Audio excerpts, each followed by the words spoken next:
educated exit has helped educators transition into 26 different career fields outside of education. So really, there are so many more opportunities out there than many people realize. Okay, that brings up an excellent point, because even for even though I enjoy it, I won't sit here and lie to you and say I haven't scrolled through the jobs available on LinkedIn or Indeed. And just like, I don't know, you're always kind of looking. I guess first, let's just say you finish your education degree Okay. and you haven't even started teaching yet. Like, what fields actually value an education degree that aren't necessarily becoming a classroom teacher? I guess even from the hop, like, what's the value of the degree, if any, when it comes to going into other fields that you've seen? So, yeah, that's a great question. I think when any young person gets an education degree, I think they need to understand what that education degree actually means.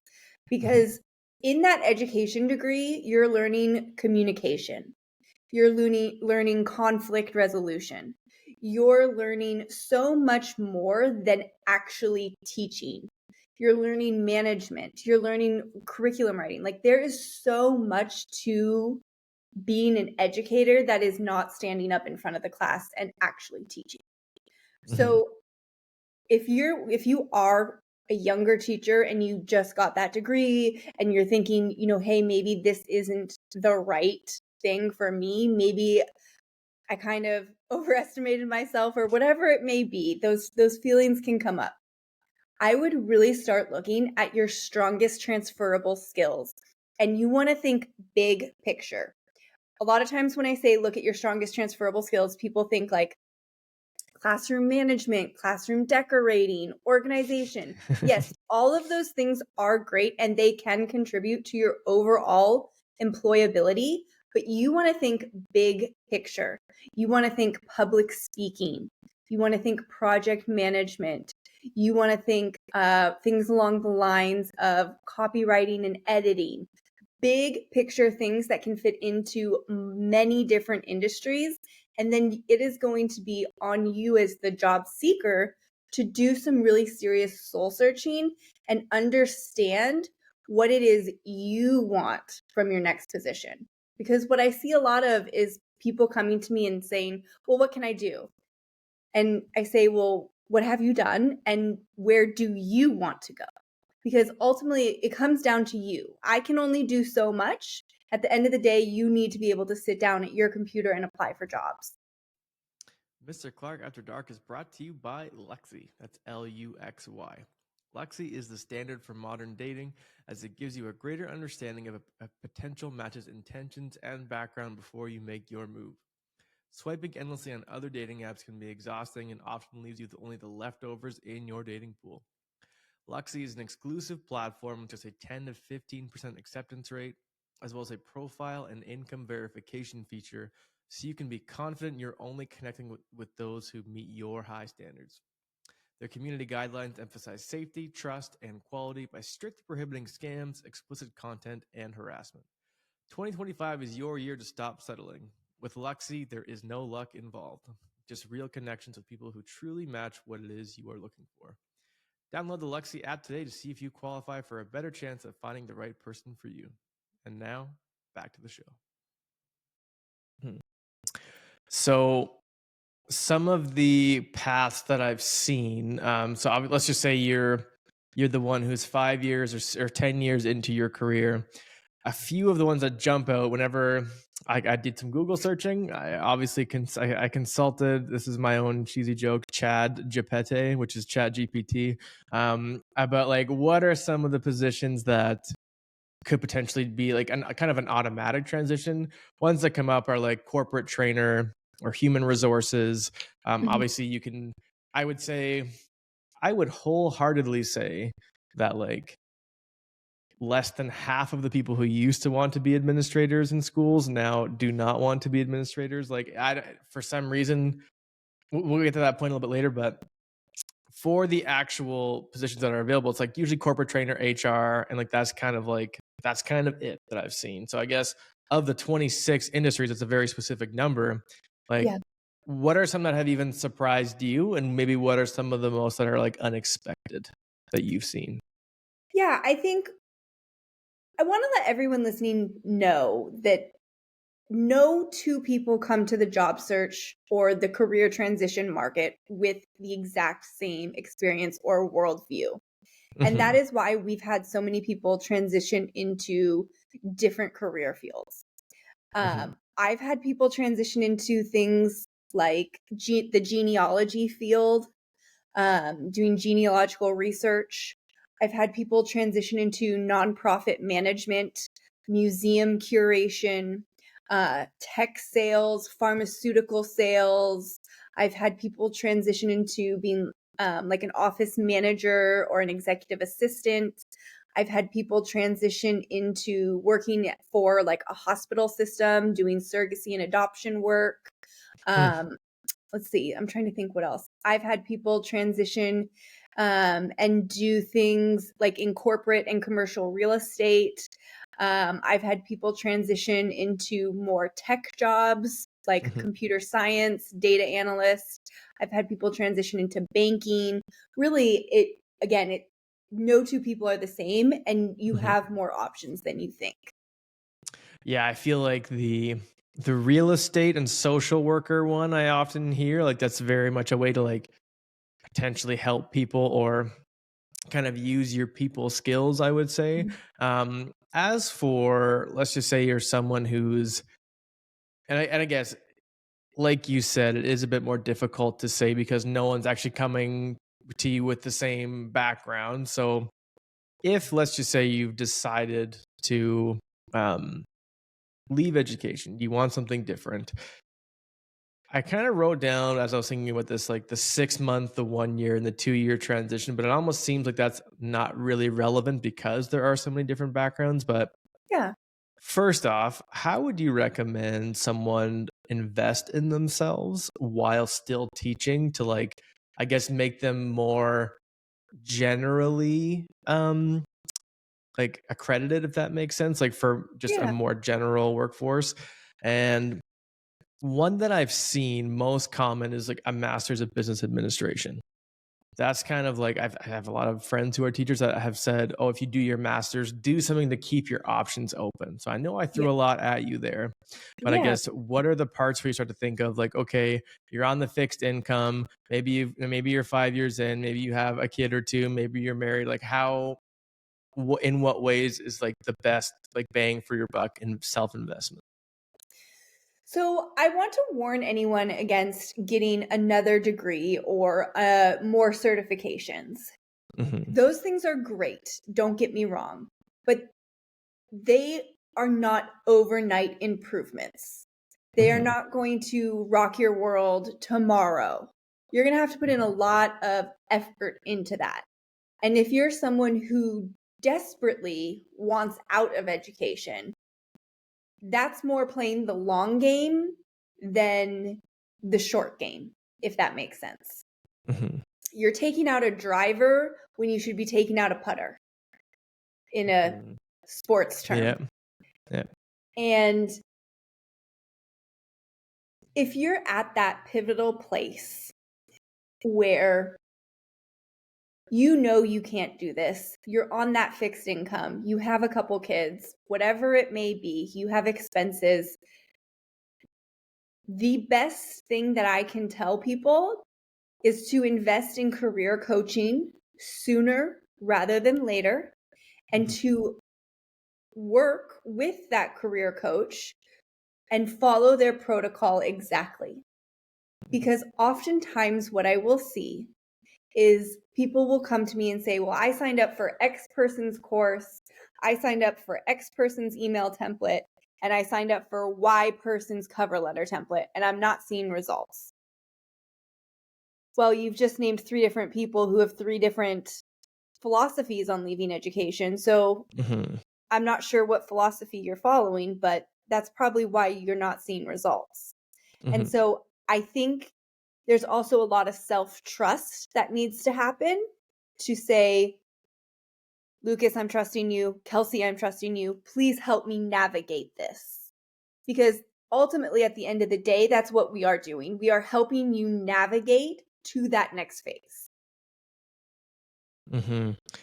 And so what do you find teachers I had a conversation recently with another person. They were like anyone else, I don't like being told what to do. Even though you're going to someone and you're a career coach, I want to change. Like, I don't want to be told what to do. So Yeah. I guess, what do you think? What do you find teachers, especially, because we're used to very much being in control of most of our Yes. environment or trying to control our environment? What do you find that you encounter the most resistance with? So, in our career coaching practice, we use sales and marketing techniques in order to help you leave education. We are the Mhm, only teacher career transition firm on the market that does this. And we are mhm, the only teacher career transition firm on the market who has a combined 30 years of experience using sales and marketing along with education to help educators ultimately leave the profession. mhm. So, a lot of times when educators come to me, that word sales throws them off. Sales is often Okay. looked at as a four-letter dirty word. Mhm, But really, if you can learn the psychology behind sales and you can learn the psychology of selling yourself to your next employer, you are going to find long-term success after education. Because what mhm, you don't want is you don't want to apply for 100 jobs and just take whatever interview you get and say yes to the very first offer. mhm. That can be a recipe for disaster. That can lead to even further burnout. It can lead to a lot of really unhappy endings. But when you really sit down and analyze who you are, establish career clarity, and understand how to sell yourself and your skill set to the next employer, you are setting yourself up for longer term career success after that first job. And I think what I've noticed is that educators are annoyingly humble in a lot Yeah. of regards. Like, sometimes, I'll meet a teacher and they're just like an absolute rock star and they think nothing. And honestly, I think that's what part makes them a good educators. Like, they don't take themselves too seriously. But I guess trying to add a bit more to that idea of trying to sell themselves a bit more, because I feel like even when you're in education, if you're I guess, what are some of the soft sales things even to try and help sell themselves at their own school? Because obviously you can help the school's reputation, you can help the district's reputation, because you can try to not maybe shine a light on the work that's being done, but actually make more of it. So I guess, what do you find has helped you help teachers learn to sell themselves better? Like, what are some of the things they kind of need to get past to learn how to sell themselves? So, selling yourself in the education environment versus selling yourself in the corporate environment are two very different things.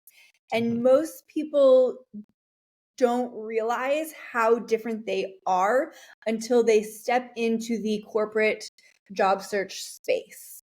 Mhm. That doesn't mean that the skills you have in education and the sales aspects of who you are or the aspects you want to sell yourself as don't meet all of those corporate needs. It just Mhm. means you need to be speaking on the same language or on the same playing Okay. field essentially. Mhm. And so for many of our clients, that really starts with establishing career clarity. And career clarity is understanding who you are, your worldviews, and what you want after education. Without those things, you're going to be like a balloon lost in the wind. Mhm. Absolutely. Yeah. So that's just something I find that so many people that I've come into contact with, especially one, people don't see the value in potentially what their education degree can provide. They don't feel this, they don't know how to even find the tools to learn to sell themselves. And even as you said, marketing and sales, I felt the weird kind of twinge of oh no, that's like a dirty word. Like, we can't talk about Yeah. that. Like, we're educators. We're here for the good fight. You know what I mean? It's just, Yeah. it's all noise that you've kind of sold yourself to make sure that you kind of drink the Kool-Aid, if you will. Yeah. But something I came across on your feed as well that it also kind of fed into like when I first started a few years ago, I was like, you know what? One day, like I'm gonna be a principal. I'm gonna make a Mhm. difference, and like I'm gonna try and do my master's of educational leadership one day, and like I still like being education, but if someone said tomorrow, like, hey, we want you to be the VP next year, I'd be like, excuse me, like I absolutely not. It just seems like not even necessarily not even like a money question. It's just the amount of thankless work that kind of goes into that seems to be the more of the norm now. But the question I have is, are you, as kind of someone who's in the field of career coaching, as obviously with educators specifically, is teaching now a dead end job? Ah, you've seen my I have content. seen, Yes, yeah. that's a great question. Um, you know, when I was growing up, I only ever wanted to be a teacher. I played school as a child. I had stuffed animals as students. I only saw myself in that role. Uh-huh. And I think a lot of people listening to this podcast can probably identify with that. Like many of us, saw our teachers doing really great things. Um, but now, like I said earlier, the degradation of the profession is so much and so heavy that many, many of my clients have left education and gone and work at Starbucks or Target or Costco or whatever it may be. And sometimes people do that for a long time. And sometimes people do that for like 3, 4 months until they find another job, a more stable corporate job. And so I really don't have the answer for you because I think that yeah, teaching could be a great career field still. Like there are still so many amazing things. You can go from teacher to school counselor to AP to principal. Like that's an awesome career trajectory. But in reality, actually doing that is hard. It's like really Mhm. hard and it's harder than we even speak about because all of the thankless work that you mentioned, not to mention the amount of unpaid labor that goes into moving up in the education space. And I think we're just really at a tipping point where people want to be paid for the work that they do. Teachers understand that they have great skills. Teachers understand that they have options outside the education system. Teachers understand that they could be treated better somewhere else. And so I don't want to think of being a teacher as a dead end job, but many people now do think that way. Mhm. Yeah, because I find first thing I would say to anyone is at least try to switch schools, switch grades. Like you, to me, if there's a reason for what drove you to like so blindful, like blinded, so blindingly into, I don't know. There's a word there somewhere. I swear I'm a teacher. I know some things, but I find like if there's a reason for you going like that aggressively into that career path, there's probably like something else in your lane. Like for me, like I taught social studies at like a grade 12 level for a few years, and now I'm doing like middle school resource teacher, which is very different. But like I'm still very much enjoying that role. I get to obviously pursue some creative passions as well. It's not as like I like I guess to say like the resource position I've enjoyed more than being a classroom teacher. Like some people say, oh, like do you miss being in the classroom? And yeah, there's like the pros of some that you don't get as like deep of relationships with some of the students as you normally would, kind of being on more of a almost like an appointment basis, like working with groups and pulling kids out. But Mhm. it's a lot like you're doing a lot more of your work when you're in the building with the students versus a lot of like the like you said the unpaid stuff. And I do think what is still prevalent is there's a lot of unpaid labor put into getting promotions, which is like Yeah. what like some people always said to me, if you do the pardon my language, the shitty guy jobs, then you can get a promotion. Like if you go at 7:30 p.m. to put the soccer nets back up on the field, that gives you a good look. And then maybe when they are taking the applications for those higher positions, that's what they kind of they don't look at it, but they know about it. So Mhm. I mean, A I'm lot not of sure how much backdoor that's politics. Yeah, and I've heard a lot of and witnessed, but anyway, I won't get into that on here. But I do think that that's almost like eating our own. I don't know if that's like what you've seen, and I don't know. I guess as another question, I don't mean to just bombard you too much here, but Course. how, like, I'm assuming unpaid labor and learning and planning is obviously prevalent in almost every salary-based position because, like, there's some sort of like squeeze on that salary to an extent. Like, who do you have any sort of warning for, like, the grass is not always greener? Like, how often do people end up coming back because 'cause they're just like, "That went horribly. I hated not being in the classroom." I guess, does that really happen? Because obviously I know that's not, like, your goal. Your goal is to help them Yeah. successfully transition out, and I don't mean to talk too much at you there, but I guess what are your thoughts based on that? Yeah, so I'll say this. In 2.5 years in business, we've never had someone come back and say, "I'm not happy." That's Um, pretty good. in 2.5 years of business, I've never had someone say, "I'm more burnt out in corporate." And in 2.5 Which is years of crazy. business, yeah, in 2.5 That's years of business. crazy. It is crazy. It is because Mhm, a lot of times when I speak with educators, they'll say things like, "I never saw myself working in corporate." And the corporate work environment has changed a lot in the last decade, while mhm, the education space has not. And so many times when educators do transition from education to corporate and they get, that salaried position in an office or working remotely, whatever it may be, they're often left feeling like the weight of the world has lifted off their shoulders more than they anticipated. And I think that's really scary that mhm. we have put that much onus on teachers to do their very best at every single point during the day, at every single interaction, that when they leave to go for a higher paying job or a job with more responsibility, they feel less stressed. That says something. Yeah, I do. I respect, like, and that's kind of what I found. It's not because for me, I didn't really get a lot of parental flack, and maybe I shouldn't say that too loud because maybe that's going to start coming my way. But what I did notice is Knock just on like wood. the general chaos of a day. Like, I remember my practicum teacher and we were teaching like grades 7 and 8, just a bunch of rascals. And like the second the bell rang to close the door, one day I remember in particular, like she just closed the door and we were like we had to like survive. And there's two of us in the room, and it was just it's stuck in my brain for a reason. I guess you know what I mean. Like, that shouldn't be like, oh no, like we're here, we teach the lesson, we help them out, they go home.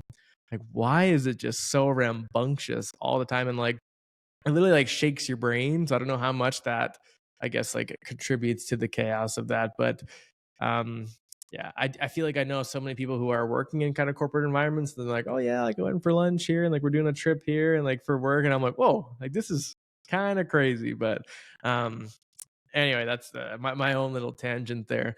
But I've kind of gone through most of the questions here so far. Like, there are opportunities outside of education. And I think, if anything, what I've come to observe, perhaps naively, with my somewhat still new experience, is that it's kind of a great time to be a teacher, I think, only because, and now I've had some fortunate roles, just because like there are so many other options, and because it's like I start to see the pendulum swinging back a little bit, that we're like a bit more appreciated because there's like no one wants to do it anymore. So that it seems like there's a bit more of an concerted effort to somewhat appreciate from the top down, maybe not from the parents. But anyway, I'll leave that to the side.